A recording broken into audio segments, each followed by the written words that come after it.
저를 Sí, sí. 저는요.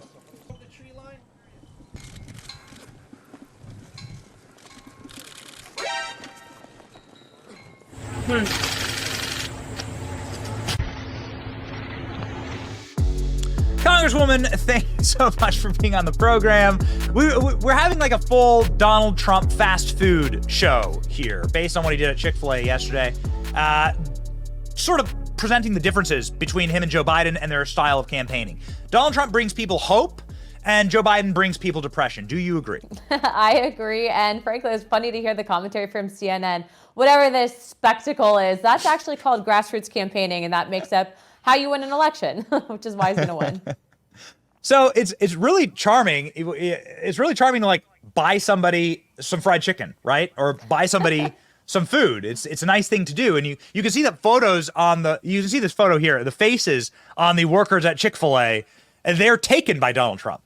And they're probably not supposed to be. They're probably not in a district that Donald Trump would ever win. But it's clearly eliciting joy from them. And Donald Trump, knowing that he's one of the biggest celebrities in the world, one of the most powerful men in the world, is using that to like bring happiness to somebody's life, like an hourly worker at Chick-fil-A's life.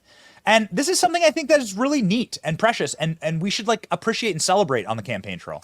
Yeah, I feel like a lot of people don't know this about him, but he is actually super humble, and I mean that. I mean, I can probably name a few occasions, but one that kind of sticks out in particular is some of the Florida members that had endorsed him early on were at dinner with him at Mar-a-Lago, and we'd all ordered dessert, and another member, it was actually Byron Donalds, I guess he had wanted some ice cream, and Trump had all of his ice cream sundae. And so Trump was like, here, why don't you have some ice cream? Like literally takes some of his ice cream, like spoons it out onto Byron's plate. And I'm just cracking up because like how many presidents of all people, do you ever see doing that? And then obviously, when we were coming back from the Iowa State Fair, Trump loves McDonald's, but he also happens to love Fanta.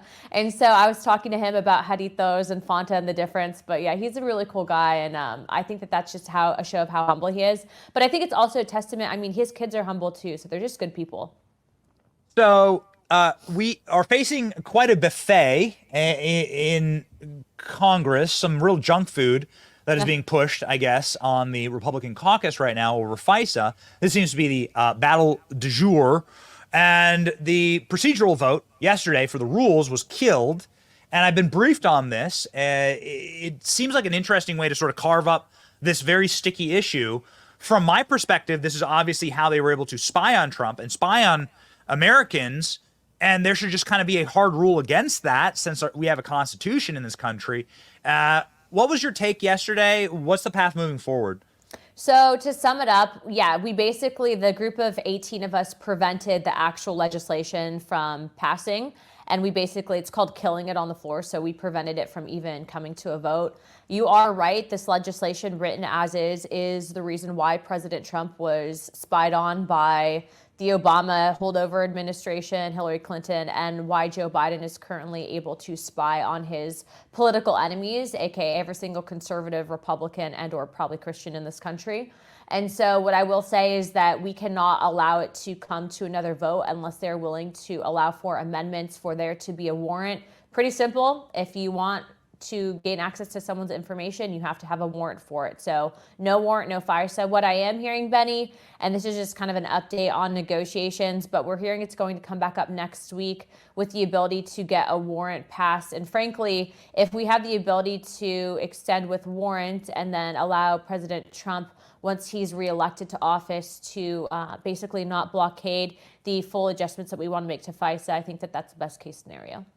So I don't even understand why this is remotely a controversial issue. Why Democrats are siding with you on this, maybe for the wrong reasons, but obviously they're siding with you on this. Everyone should be for the Fourth Amendment.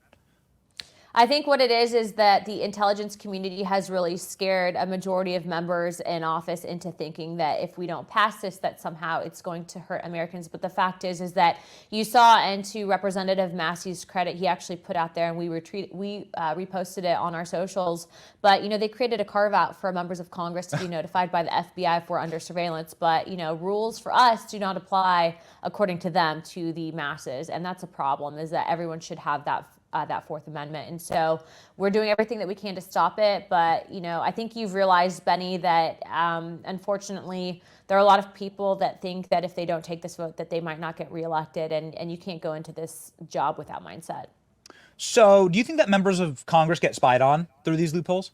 Yes, 100%. In fact, I'm quite confident in some capacity that I'm sure I'm on a list. I think that the administration has made it very evident that they believe that if you are Christian, if you are Republican, if you're conservative, if you say the words shall not be infringed, if you believe in the Constitution, that you're likely a domestic terrorist. We know for a fact that our friend and ally Tucker Carlson on this issue has been spied on. That's demonstrably true. They have the documents to prove it. The NSA has admitted it. And they were spying on Tucker Carlson to curtail his journalism.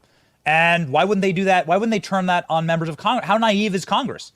I mean, are they compromised? I don't understand. I just don't understand. Like, why would you allow this to happen? You're the first article of the Constitution. You're in charge of these people. You know, I think it's interesting because, again, you've seen that ever since we passed, ever since they passed the Patriot Act, ultimately what ended up happening is there's been this massive expansion of their surveillance state. And it even goes back into, Kennedy's era. But the fact is that you are right. We're supposed to be serving as a check and balance. And it's interesting because you have the intelligence community, you have the chairman, Turner, who I typically don't have issues with.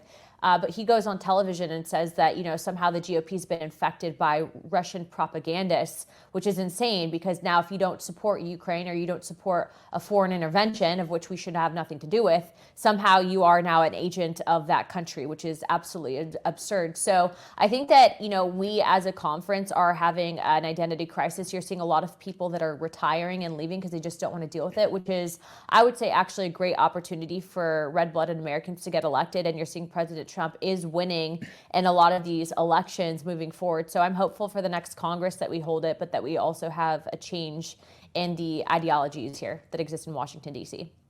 So this is what's really important to me, and a very important question that I've been sort of hunting down behind the scenes.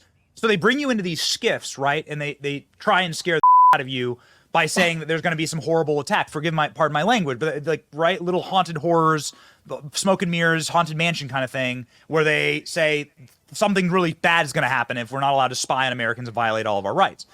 Yet, as far as I can tell with my sourcing, and I don't mean to put you on the spot here, but as far as I can tell, there's never been a skiff created by the intelligence community to talk about our open border.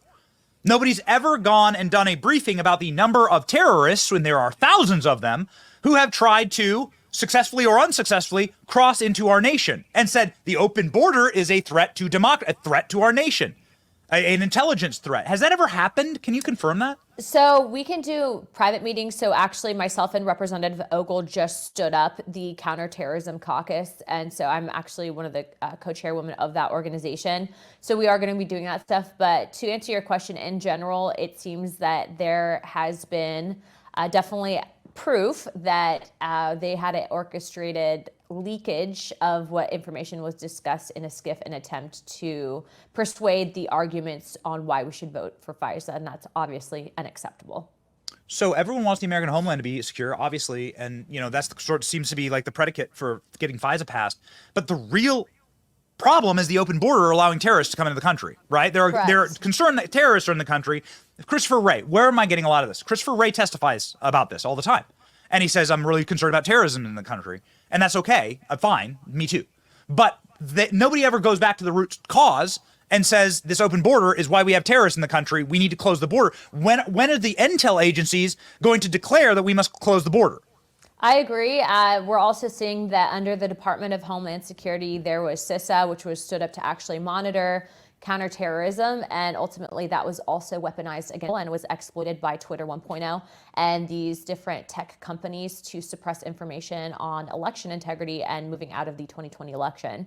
So I agree with you. I think that, they are absolutely doing this for a reason. It's not in the best interest of the American people, and any member of Congress that will tell you that you need to just accept that FISA should be voted on as is not being fully honest with you, because it is absolutely setting up the ability for the U.S. government to spy on you. Yeah, and spy on members of Congress. I mean, you don't have a free country. It's not a democracy, right? If that's the case, it's just kind of. Yeah, we're going to block it as long as we can, and we're hoping that they allow for an amendment for a warrant, which would force these intelligence agencies to have to go to the courts and actually get a warrant in order to surveil, which means they have to have probable cause. Isn't it amazing? It's remarkable. Whether it's insider trading, the January 6th committee, whether it's FISA, if you're a member of Congress, if you're a member of the privileged class, you don't get to be spied on, right? Or they have to ask permission Correct. to spy on you. But if you're the rest of us, it's amazing the more you see how DC works. God bless you for being a light up there, Congresswoman. Sincerely, 430,000 people cannot be wrong. Everybody go and follow the great Congresswoman from right around the corner in Pinellas County. Thanks, Benny. Godspeed.